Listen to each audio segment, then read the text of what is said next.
Bismillahirrahmanirrahim. Assalamualaikum warahmatullahi wabarakatuh. Izin, saya Syifa Afna Kamila, mahasiswi Prodi Pendidikan Fisika semester 4. Jadi tujuan video ini dibuat untuk melakukan wawancara untuk memenuhi tugas mata kuliah muamalah yang diampu oleh Ibu Dwi Setiawati. Di sini saya sudah bersama narasumber saya, yaitu Ibu Salma, yang dimana nama Salma tersebut nama samaran karena dari narasumber sendiri tidak berkenan gitu untuk disebutkan identitasnya secara asli gitu. Nah, izin Bu, saya mulai wawancaranya ya. Iya, silahkan deh. Untuk nama lengkap Ibu, bentar Ibu, izin record dan izin merekam ya Bu wawancara ini. Tapi tadi kan sudah di awal Ibu udah bilang bahwa tidak berkenan untuk di-up gitu ya identitas asli Ibu. Nanti tugas ini saya kumpulkan identitas Ibu, wajah Ibu, identitas Ibu, nama Ibu dan lain sebagainya tidak saya cantumkan gitu, tidak saya perlihatkan gitu. Jadi Ibu namanya Ibu Salma gitu ya, yang tadi sudah disepakati untuk menamakan. Nah, untuk usia Ibu sendiri tahun ini berapa Bu umurnya? 35 tahun. Oke, 35 tahun.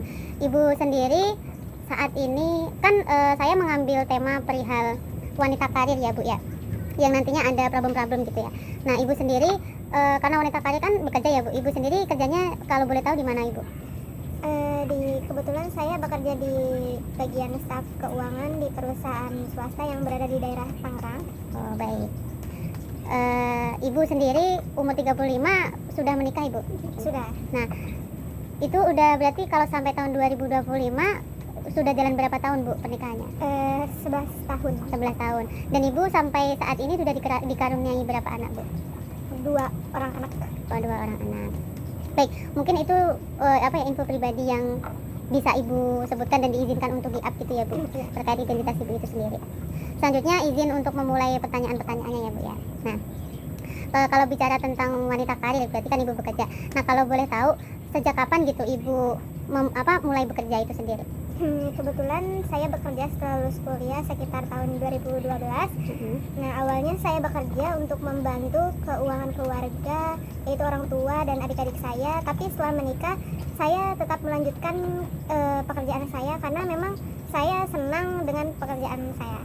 Oke, jadi Ibu setelah lulus kuliah S1 gitu ya Bu? Iya, betul. Setelah lulus kuliah S1 kemudian Ibu melanjutkan bekerja. Ya. Dan berarti di pertengahan pekerjaan Ibu menemukan seseorang gitu ya Bu, yang kemudian Ibu menikah dengannya gitu. Dan sampai menikah pun di dalamnya masa pernikahan Ibu masih tetap bekerja karena alasannya tadi ya mencintai pekerjaannya gitu. Itu udah passionnya Ibu gitu ya di sana. Makanya betul, menikah pun ya masih kerja. Tapi dari suami Ibu sendiri berarti mengizinkan untuk bekerja atau sebenarnya tidak mengizinkan tapi Ibu tetap bekerja karena suka dengan kerjaannya gitu?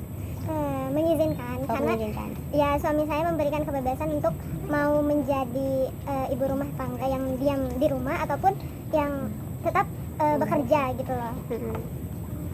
Terus Ibu kan ada tuh bukan kebanyakan sih, tapi ada beberapa lah wanita yang setelah menikah memutuskan untuk di rumah aja karena merasa bahwa suaminya udah cukup lah menghidupi kehidupan rumah tangganya gitu. Tapi beda dengan Ibu Salma ini sendiri ya, maksudnya tetap bekerja gitu. Sebenarnya apa sih Bu yang menjadi motivasi Ibu tuh tetap bekerja gitu meskipun udah berkeluarga, atau memilih untuk menjadi wanita karir gitu bahasanya kalau zaman sekarang gitu ya Bu? Ya, mungkin bisa dikatakan saya ingin mandiri secara finansial karena kan salah satu manfaat dari gaji saya itu buat dana darurat tersendiri mungkin. Dan saya juga mungkin ingin produktif serta mengembangkan diri gitu. Baik. Berarti tapi emang menurut saya juga sebetulnya harus gitu ya Bu ya, meskipun kita udah menjadi di bawah tanggungan seseorang gitu ya, atau katakanlah udah punya suami yang menurut kita, tapi yang namanya perempuan harus tetap punya prinsip yang Ibu Salma pilih gitu ya. Katanya sih berdikari gitu ya, tetap harus berdikari gitu, berdiri di atas kaki sendiri gitu. Jadi tetap punya antisipasi ketika ada hal-hal yang tidak diinginkan, jadi gitu. Seperti tadi yang Ibu sebutkan ya, sebagai dana darurat dan sebagainya dalam hal keuangannya itu sendiri. Oke Ibu. Kemudian nih, Ibu udah berumah tangga, kemudian Ibu kan juga tadi udah dikaruniai 2 anak ya Bu ya? Iya, betul. Nah, Ibu juga bekerja. Lantas bagaimana sih Bu Salma itu sendiri manajemen waktu atau membagi waktu antara pekerjaan dan keluarganya gitu? Kalau berkaca pekerjaan Ibu kan sebagai staf keuangan di sebuah perusahaan, kalau di pikiran saya kan pasti Ibu berangkat pagi, pulang sore, bahkan malam gitu ya, kalau orang-orang kantoran kan seperti itu. Nah, itu cara Ibu membagi waktu antara pekerjaan dan keluarga itu bagaimana? Ya mungkin awalnya untuk membagi waktu ini agak susah ya, tapi saya mengusahakan agar tetap fair di keduanya. Misalnya saya bangun pagi terus menyiapkan sarapan untuk anak-anak saya, suami saya, lalu saya berangkat kerja pun saya mengantarkan dahulu anak-anak saya untuk pergi ke sekolah. Nah, mungkin untuk meluangkan waktu di weekend saya luangkan waktu untuk keluarga saya. Ya meskipun capek tapi namanya seorang ibu ya, maksudnya nggak mempunyai tanggung jawab juga terhadap anak-anak dan keluarganya. Masya Allah sekali ya Bu ya. Kalau saya dengar kehidupan ibu yang mungkin itu bisa dikatakan keseharian ibu dari pagi sampai sore setiap harinya juga gitu-gitu terus gitu ya. Bisa dibilang tiap harinya monoton gitu-gitu aja terus gitu ya. Saya aja ngelihat orang-orang tetangga saya atau itu yang maksudnya yang hanya di rumah pun udah kelihatan capeknya seperti itu, apalagi ibu juga yang masih menyempatkan mengerjakan pekerjaan rumah, kemudian ditambah lagi pekerjaan ibu di kantor gitu ya. Berarti itu cara manajemen waktunya ibu tuh seperti itu gitu.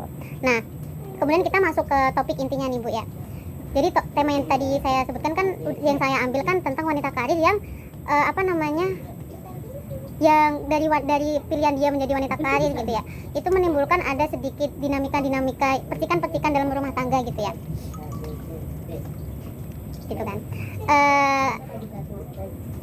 Pasti kalau zaman sekarang tuh kan banyak masalah atau isu-isu wanita karir dan lain sebagainya, kemudian masalah rumah tangga yang gimana gitu ya. Nah, melihat pemaparan ibu di awal tadi bahwasanya ibu wanita karir, kemudian kehidupannya yang mungkin setengah harinya atau lebih kan dihabiskan di luar gitu ya, yang dimana presentase ketemu dengan keluarga, dengan rekan kerja tuh sepertinya lebih banyakkan di ruang kerja gitu ya Bu ya. Nah, apakah dari hal tersebut, dari kehidupan ibu yang dari pagi ke itu dengan setiap harinya seperti itu tuh ada nggak Bu, maksudnya kayak percikan-percikan di rumah tangganya ibu sendiri gitu? Ya, untuk percikan-percikan itu pasti ada, karena kan nggak ada yang sempurna gitu kan kalau pernikahan. Kalau yang namanya rumah tangga pasti ada lah ya Ada Bu, ya, gitu. ada cekcoknya, ada permasalahannya gitu. Nah, kan sekarang tuh banyak ya Bu isu-isu KDRT gitu. Kalau tadi ibu sudah sebutkan bahwa masalah percikan-percikan dalam rumah tangga yang emang pasti ada gitu ya. Tapi apakah dari ibu sendiri gitu pernah mendapatkan perlakuan yang ibarat katanya hari ini tuh istilahnya KDRT gitu Ibu, dari suami Ibu? Apakah Ibu pernah mendapatkan perlakuan seperti itu gitu? Sejujurnya saya pernah mengalami KDRT tersebut. KDRT itu dimulai mungkin di usia pernikahan saya memasuki tahun keempat, itu sekitar tahun 2018. Oke. Tahun keempat 2018 berarti Ya. Ibu menikah di tahun 2014 ya? Iya betul. Mungkin awalnya hanya berupa bentakan, tapi semakin kesini kayak semakin jadi seperti kayak kekerasan fisik. Oh, fisik. Tapi kalau kita berbicara tentang kekerasan gitu ya, nah bentuk kekerasan yang dilakukan suami ibu ke ibu itu apa? Maksudnya verbal, cekcok, atau tangan, kaki main gitu? Awal-awal kan tadi hanya berupa mungkin kayak seperti bentakan, kayak yang sering dimaki, dibentak. Tapi setelah makin kesini itu kekerasan fisik yang terjadi di saya itu berupa dipukul pada saat suami saya marah. Oh, kayak udah puncaknya gitu Iya ya? betul. Kemudian Ibu ya, sebenarnya apa sih yang menjadi menjadi korek apinya gitu ya dari awal mula Ibu mendapat perlakuan KDRT itu? Kalau tadi kan disebutkan bahwa KDRT yang Ibu dapatkan kan di awal masuk tahun keempat pernikahan, berarti kan di tahun pertama sampai tahun ketiga mau masuk keempat kan Ibu adem ayem gitu. Kemudian di tahun keempat Ibu merasakan mendapatkan perlakuan KDRT mulai dari cekcok dan lain sebagainya gitu kan Bu? Iya betul. Nah, itu apa sih yang menyebabkan tiba-tiba di tahun keempat ada KDRT gitu menurut Ibu?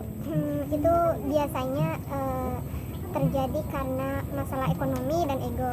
Karena dia merasa, suami saya ini merasa terancam karena saya mempunyai penghasilan lebih, dan juga mungkin itu tuh di saat saya kenaikan pangkat saya di perusahaan saya, betul.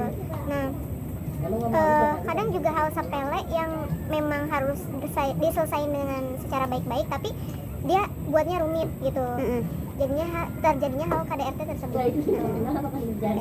Jadi yang membuat pemicu utama tuh kalau bisa saya ngambil kesimpulan gitu ya Bu, berarti yang membuat itu karena Ibu naik pangkat nih.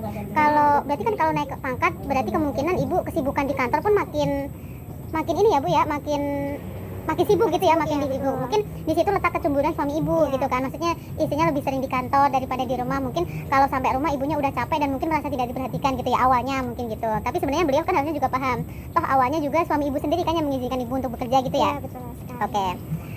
Terus setelah ibu mendapatkan perlakuan KDRT dan lain sebagainya, bagaimana sih caranya ibu menyikapi hal tersebut gitu di awal-awal ibu mendapatkan perlakuan KDRT itu sendiri? Awalnya mungkin saya diam saja berpikir bahwa saya yang salah gitu kan, untuk bisa memperbaiki keadaan. Tapi lama kelamaan saya melawan suami saya gitu agar beliau tidak menyakiti saya gitu. Berarti ya pastilah ibu juga kaget kan ya, maksudnya belum pernah mendapatkan perlakuan itu, tiba-tiba di tahun keempat gitu ya tiba-tiba mendapatkan perlakuan itu juga mungkin menjadi suatu hal yang baru atau shock gitu ya bagi ibu gitu. Nah kemudian berbicara tentang dampak gitu ya Bu ya, apakah perlakuan suami ibu kepada ibu itu memberikan dampak gitu atau mempengaruhi kinerja ibu di kantor gitu, di tempat kerja ibu gitu, di perusahaan ibu? Ya sebenarnya saya sempat absen dari pekerjaan saya dan susah fokus juga terhadap pekerjaan saya ini karena trauma yang saya alami. Namun beberapa teman kantor juga menyadari perubahan saya gitu di tempat kerja ini. Tapi lama kelamaan saya sadar dan saya berusaha tetap profesional agar pekerjaan saya dapat diselesaikan dengan baik gitu. Berarti ibu sampai ngambil cuti gitu ya, Iya, ketika betul. kayak mungkin itu awal-awal ibu shock gitu ya mendapat perlakuan seperti itu gitu ya Bu. Jadi ibu ngambil absen. Emang enak ya Bu ya, maksudnya atasan tuh bisa ambil-ambil gitu lah ya Bu ya gitu. Enggak juga. Atasan beda mah itu ya. Punten Bu, punten. Nah kemudian Bu ya lanjut ya Bu ya. Iya, boleh. Kemudian apakah dari perlakuan suami ibu ke ibu tuh ada dampak psikologis yang ibu rasakan gitu ketika mendapatkan perlakuan seperti itu?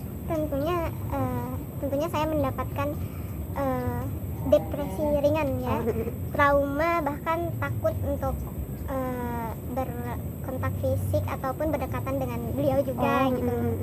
Dan rasanya tuh hidup yang saya jalani setiap harinya tuh saya ketakutan gitu. Punya kecemasan tersendirinya gitu setelah mengalami KDRT tersebut. Oke. Jadi sampai titik dimana ibu melihat suami ibu sendiri itu kayak takut gitu karena masih terngiang-ngiang gitu ya Bu. Betul. Mungkin dimana hari dimana dia melayangkan apalah dan lain sebagainya gitu ya Bu Iya, ya. betul Astagfirullahaladzim. sekali. Oke Bu. Yang kuat Bu. Lanjut ya Bu ya. Kemudian berbicara tentang orang-orang luar ibu tadi kan sudah ibu jelaskan bahwa teman kantor menyadari dan lain sebagainya.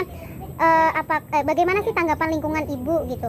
Bagaimana tanggapan lingkungan kerja ibu gitu terhadap kondisi ibu? Tadi kan ibu sebutkan bahwa teman kantor menyadari kan akan perubahan ibu dan lain sebagainya. Kemudian tanggapan lingkungan kerja ibu sendiri itu bagaimana?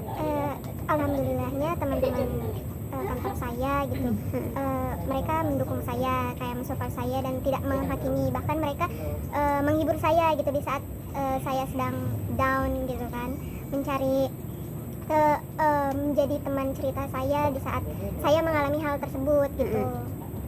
Nah udah terlepas dari apa tadi namanya lingkungan kerja ya Bu ya. Kemudian saya ingin masuk tentang sikap atau tindakan ibu gitu. Tadi kan di awal-awal ibu bilang bahwa introspeksi lah, mungkin dari saya kah apa gimana gitu ya kesalahannya. Tapi yang tadi ibu lama kelamaan sadar bahwa ini bukan salah saya semata-mata gitu kan Bu. Nah setelah ibu mendapatkan perlakuan itu tuh apakah ibu apakah ibu tuh pernah gitu setelah mendapatkan perlakuan dari suami ibu gitu ya, apakah ibu tuh pernah melapor ke pihak yang berwenang gitu? Jujur saya belum pernah melaporkan hal ini atau konsultasi ke pihak yang berwenang. Saya lebih ke teman-teman saya, lebih ke sharing ke teman-teman saya, lebih ke cerita-cerita bagaimana yang saya alami di rumah tangga saya saat ini gitu. Karena juga saya tentunya mempertimbangkan anak-anak saya gitu. Takutnya kan kenapa-napa gitu. Berarti sejauh ini ibu belum pernah melapor gitu ya terkait apa yang suami ibu lakukan ke ibu gitu, perlakuan suami ibu, karena ya tadi memikir tentang anak-anak gitu ya Bu, lagi tentang anak-anak. Boleh sih. Tapi ibu juga tetap membagi beban yang ibu pikul atau terima gitu ya, agar sedikit meringankan pundak ibu gitu ya Bu. Oke. Kemudian setelah ibu tadi kan disebutkan bahwa ibu kan berbagi beban gitu ya terhadap orang-orang di sekitar ibu yang ibu percaya gitu ya, untuk membagi sedikit banyaknya beban yang ibu bawa gitu. Nah apakah ibu setelah bercerita itu tuh mendapatkan dukungan dari tempat ibu cerita, mungkin dari keluarga ibu atau dari rekan kerja ibu sendiri gitu? Ya tentunya dari keluarga saya, orang tua saya, serta adik-adik saya bahwa mereka menyemangati saya untuk tidak tetap diam gitu kan, karena bagaimanapun ketika seseorang yang sudah menikah itu harus jika punya masalah harus diselesaikan gitu kan. Dan juga rekan kerja saya juga banyak mendukung, seperti mungkin salah satu halnya mengajak saya untuk keluar main kayak hangout seperti itu, nongkrong-nongkrong kayak gitu.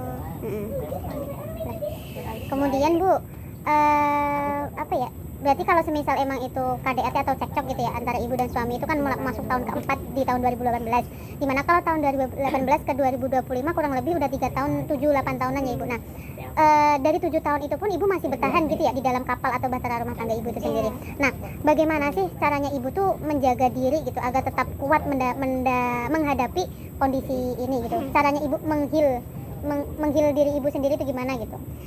Tentunya saya mengalami hal KDRT ini sangat sulit ya untuk dihadapi gitu kan. Tapi justru namanya hidup gitu kan, harus tetap berjalan. Ya, yang terutama mungkin saya terus komunikasi sama suami saya, meskipun itu membuat saya agak takut ya di kala itu gitu kan. Tapi kalau tidak dikomunikasikan ya tidak akan selesai gitu masalahnya. Yang kedua mungkin saya ikut pengajian sama teman-teman saya gitu. Saya lebih membagi waktu saya juga dengan keluarga. Lalu setelah itu mungkin saya berpergian sama teman-teman saya untuk sekedar ngopi gitu. Oh ya tadi Kayak gitu ya. berarti kuncinya tadi ya ngomong baik-baik ke suami Betul. gitu. Ada Al-Quran menyebutkan tuh bahwa ada apa gitu yang wa mau idotil hasanah gitu, pelajaran yang baik, intinya disuruh bicara yang baik dan dengan pelajaran yang baik gitu Ibu. Kalau saya masih ingat sedikit gitu dari yang pernah saya pelajari gitu di SMA saya. Nah, kemudian Bu gitu, karena ini emang kan untuk mata kuliah muamalah gitu ya, yang dimana tentang kehidupan muamalah, intinya hubungan antar manusia gitu lebih tepatnya ya, entah masalah apa gitu. Nah, jadi ini saya sambungkan masalah ibu dengan keislamannya gitu kan Bu. Nah, menurut ibu sendiri dalam pandangan ibu, apakah KDRT gitu atau yang ibu alami atau yang ibu alami itu tuh bertentangan nggak dengan ajaran Islam KDRT itu sendiri? Ya, tentunya kan bertentangan karena Islam ini mengajarkan apalagi sudah menikah gitu kan, mempunyai hubungan suami istri yang otomatis Islam ini mengajarkan rahmah dan sakinah dalam rumah tangga gitu kan, bukan kekerasan gitu. Bahkan Nabi pun mencontohkan untuk berkomunikasi dengan baik apabila ada masalah dengan suami, diselesaikan dengan baik-baik gitu kan. Betul Bu. Jadi emang sangat bertentangan gitu ya Bu KDRT itu terhadap ajaran agama Islam, karena Islam pun mengajarkan konsep rahmah yang dimana penuh kasih sayang dan sakinah tuh yang adem ayem gitu. Kalau orang-orang menikah kan pasti doanya kan yang sakinah mawaddah warahmah gitu ya Bu, yang tenang, penuh kasih sayang gitu kan. Tapi itu kan juga bertentangan banget gitu ya, berseberangan dengan si KDRT itu sendiri gitu ya Bu ya. Oke, kan emang Nabi kan juga memberi contoh gitu ya bagaimana caranya bersikap yang baik gitu terhadap istri gitu. Nah, kemudian berbicara kan ini ibu posisinya sebagai istri ya, sebagai perempuan gitu. Menurut ibu bagaimana Islam memandang posisi dan peran perempuan dalam keluarga dan masyarakat? Karena ibu kan udah jadi ini aman Bang, aman. Aku ulang lagi ya. Udah capek.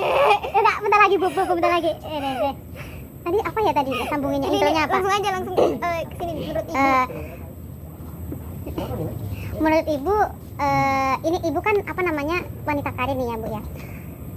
Menurut ibu nih, bagaimana Islam memandang posisi dan peran perempuan dalam keluarga dan masyarakat? Karena ibu kan juga masuk ke dalam dunia kedua-duanya tuh, ibu juga berkeluarga, ibu juga bermasyarakat, dalam artian ibu kerja kan maksudnya bersosial dan bermasyarakat gitu ya Bu. Itu menurut ibu sendiri pandangan Islam terkait posisi dan peran perempuan di keluarga dan bermasyarakat itu bagaimana?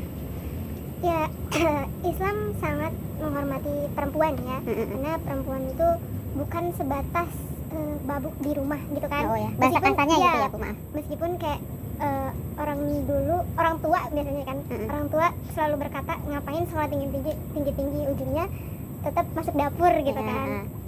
Sumur, dapur, kasur gitu ya kalau orang-orang dulu tuh bilangnya. Tapi Islam mengajarkan bahwa perempuan itu bisa bekerja, terus berdakwah, berperan aktif, tidak hanya di keluarga, bahkan di masyarakat gitu kan. Asalkan mungkin tidak melanggar syariat Islam gitu. Ya, karena saya yakin perempuan ini punya hak yang sama untuk dihargai dan dilindungi. Oke, Bu. Udah cukup, Bu. Nah, oke, Bu. Nah, dari tadi yang sudah saya tanyakan terkait peran perempuan dalam keluarga dan masyarakat gitu ya. Tadi kan disebutkan bahwa perempuan tidak hanya berkutat di rumah dan lain sebagainya, terkait kalau orang tua bilang hanya berkutat di sumur, dapur, kasur gitu ya, Bu. Nah, itu kan ibaratnya perempuan bisa bekerja selayaknya laki-laki juga bisa bekerja gitu. Nah, oke, Ibu. Jadi kan tadi sudah Ibu beri jawaban gitu ya terkait pandangan Ibu tentang peran perempuan gitu dalam keluarga dan masyarakat gitu. Dan sudah Ibu jelaskan juga maksudnya permasalahan Ibu dan lain sebagainya dalam rumah tangga Ibu, akan pekerjaan Ibu dan lain sebagainya. Mungkin ini menjadi closing gitu ya, Bu. Pertanyaan terakhir gitu. Ada nggak pesan dari Ibu gitu untuk perempuan-perempuan lain yang mengalami hal serupa, atau yang perempuan-perempuan di luar sana yang wanita karir dan sudah berkeluarga gitu, mungkin yang memiliki pengalaman atau kejadian serupa gitu kepada Ibu. Ibu ada pesan nggak bagi perempuan-perempuan yang seperti Ibu di luar sana gitu? Ya, untuk pesan mungkin jangan takut untuk bicara dan lebih dikomunikasikan dengan suami gitu kan, dengan orang yang bersangkutan, karena kan kunci dalam penyelesaian masalah itu komunikasi gitu. Iya. Lalu ketika KDRT mungkin itu bukanlah hal yang aib bagi kita, karena kita pun punya hak untuk dilindungi, kita tidak sendiri. Maka dari itu cari bantuan dan kuatkan diri gitu, entah itu mungkin dari teman, keluarga, ataupun lewat konseling gitu. Terutama mungkin kita bisa memantaskan atau memantapkan diri kita lewat agama gitu, mencari hidayah mungkin ya, hidayah. Dan salah satu hal yang bikin kita produktif agar kita keluar dari zona ketakutan kita ataupun trauma kita gitu. Ya.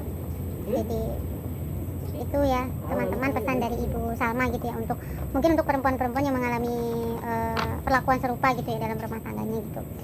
Mungkin cukup itu saja Ibu gitu ya, sesi wawancara kita pada kesempatan kali ini gitu. Dari saya mengucapkan terima kasih sebesar-besarnya kepada Ibu telah bersedia meluangkan waktu, bersedia gitu untuk menjadi narasumber saya gitu untuk melengkapi tugas mata kuliah saya ini gitu. Apalagi dilihat Ibu ini juga menyempatkan setelah pulang kerja, makanya ini wawancaranya diambil di malam hari gitu ya, karena Ibu Salma baru pulang kerja dan kita emang janjiannya di malam hari karena dia baru selesai kerja itu. Maksudnya Ibu Salma juga masih sangat berbaik hati gitu untuk menyempatkan sedikit waktunya untuk membantu saya gitu. Terima kasih Ibu Salma ya. Sama-sama Ya mungkin itu saja video wawancara yang bisa saya buat. Nanti selanjutnya bisa saya olah untuk dijadikan presentasi dan esai. Ibu terima kasih sekali lagi gitu sama-sama ya. Dek. Mungkin cukup sesi video wawancara ini dari saya cukupkan. Kiranya ada salah sikap, salah perbuatan, salah ucapan, mohon dibukakan pintu maaf yang sebesar-sebesarnya, karena kesalahan datangnya dari saya, kebenaran hanya dari Allah Subhanahu wa taala. Wassalamualaikum warahmatullahi wabarakatuh.